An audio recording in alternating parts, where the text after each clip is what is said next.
I'll hop back into here, and I'm just going to walk through some of these tools, and they're on the handouts there. So you should be able to access all these sites. Some of these are a little bit harder to work than others, so don't hesitate to reach out. I can walk you through them if you're really looking for specific information. The first is just a drought monitor. I think this has really come a long ways in, I want to say it's been around 20 plus years now. But every Thursday they release it. They try to get this expert synthesis of climatologists at the University of Nebraska and other places that go through across the whole United States. They're actually trying to expand it to the world now. And then they get ground truthing from about 450 observers across the United States. So there's a lot of eyes that go on this, and I think it does a pretty good job. It's a little bit delayed, right? Because it tends to be after the drought has probably already started that it becomes visible, and then it might be a little bit longer after we get some of those precipitation events. But this one was from April 21st, and that drought up at North Dakota is starting to subside with these big old blizzards.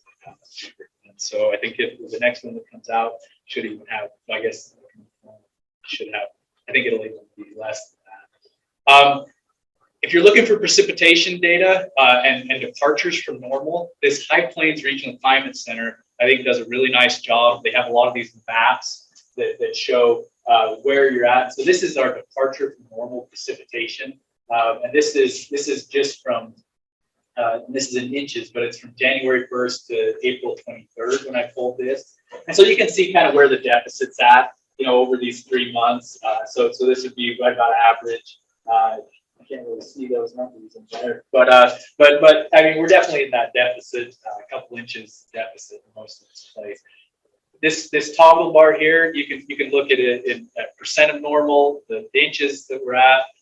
There's probably about a dozen or more different metrics that you could look on there. This standardized precipitation evapotranspiration index is, I think I like to use that because it can kind of help to say where we at for normal precipitation, but also adds in heat and heat days and those types of things. So you can look at maps that show that. Soil moisture can be on there as well. And again, it's modeled, but it does give a pretty good estimate of some of these metrics. Climate Prediction Center, it has a number of different options. So it goes from anywhere of, I think this is the 6 to 10 day outlook, all the way up to maps like this that show seasonal drought outlook. And so typically they show it in chances. So if it's green, then that means it's above the normal, or it's going to be above average chance that it could rain. If it's brown, then it's below normal in terms of what the expectation is. And they do a pretty good job when you look at these kind of shorter ones. It gets tough right now to predict exactly how the growing season is going to look. And so there's a lot of variables that can play, a lot of spatial variables. Some places might not be as hard as others. So when you get out to 3 month outlook, those can change, and they do. But I still think it's some of the best information we have available on how to predict our climate. This is kind of a cool, relatively new tool. It's called GrassCast, and it was some folks at Colorado State, the USDA ARS, and other places that put together these models, and they use everything from observed weather to forecasted weather with the Climate Prediction Center. They include evapotranspiration in there. They also use satellite imagery, and so they're looking at greenness indexes with that satellite imagery, how green it is, and they put all that into a model, and this is what they show. And so they do this about every 2 weeks. It starts in April.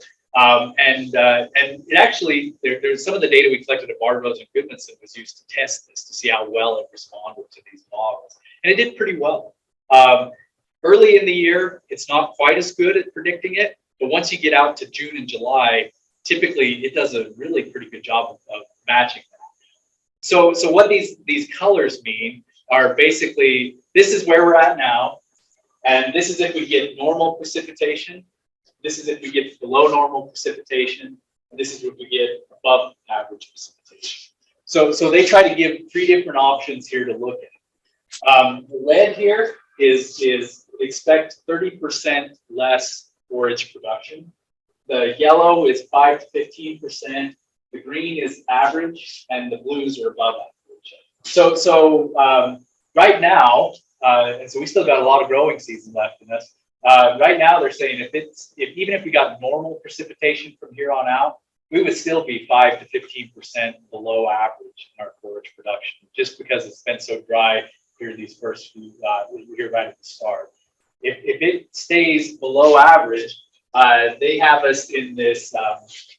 I guess it'd be 15 to 30% reduction in forage production is their estimate. And so based on some of the forecast we have, the drought continues. It could be that we're in that 15 to 30% reduction in forage production if these models play out. On the other hand, if it turns around and we get really good precipitation, still we're probably going to be pretty close to average at best. So I talked a lot about the precipitation data that we get, and so most people don't have a rain gauge that goes back 1900, and there are some areas around. Ainsworth Airport has a pretty good data set. Scottsbluff Airport has a really pretty long data set. We have some of the Whitman there that go back 10, 15, 20 years pretty well. But this Prism Climate Group, I really use it a lot. Now, again, it's modeled, so it's not going to be 100% perfect. You can compare what you get in your rain gauge with its results, and they're going to be off a little bit. But I think when you look at longer term patterns, it really does a nice job. And it has these squares. They're 4 kilometers by 4 kilometers squares that they grid this out on. And basically, what you can do is you can set it up to where you can click on the square that's your pastures in and download the data from since 1900. And they'll have it. You can do it by month. This would be by the average amount per month. And then you can also put it in a spreadsheet and look at it to see times when it was high and low and those types of things. So I think it's a really good resource that you can get data and quickly analyze it. This tool here, it uses Prism data, so they use the exact same data, but it has a few more options where it'll actually give you these graphs, and so I often go to here. This is where I get these precipitation, evapotranspiration indices here. But you can click on wherever you want in the United States, and once you hit run, it'll put all this data up, and you can start looking at these different graphs. You can adjust it to where if you only want to see May, June, July precipitation, it'll pull up a graph like this and show you where it's at. This tool here, I'm going to touch just a little bit on. It's really a fun tool. The science behind it is absolutely phenomenal. They're using satellite imagery. They're using data that's been collected for years, decades, with the NRCS, the Bureau of Land Management, and I believe the Forest Service might have some of that too. But they have like 70,000 monitoring points that they brought together for these huge monitoring resources, and they started lining those up with some of the satellite images that go over about every 2 weeks. We'll have satellite images go over, and they collect a number of different sensors, but one is near infrared spectrometry, or normalized deviation. NDVI is what it stands for. Can you help me, Ashley? No, okay. I'm sorry. I can't remember exactly what it stands for, but it's a greenness index. And so basically it measures how green the landscape is, and it takes that color. And so they were able to correlate this with a lot of other variables, and start to be able to look at things like cover over the whole United States with this data set. It started in the West, and then it moved out, but it does a really pretty good job of looking at bare ground. And so you can zoom in on your ranch and basically look at ground cover and how that's changed. And so these satellites have been going over since 1984 or 86. And, depending on how you feel about Big Brother sending satellites over, I mean, it may not be the greatest feeling, I get you, but I think with all this data coming together, you can start to see different patterns. Researchers here at the University of Nebraska, Rock Twidwell, Dan, you are using this to show how eastern red cedar has expanded, especially in the eastern part of Sandhill.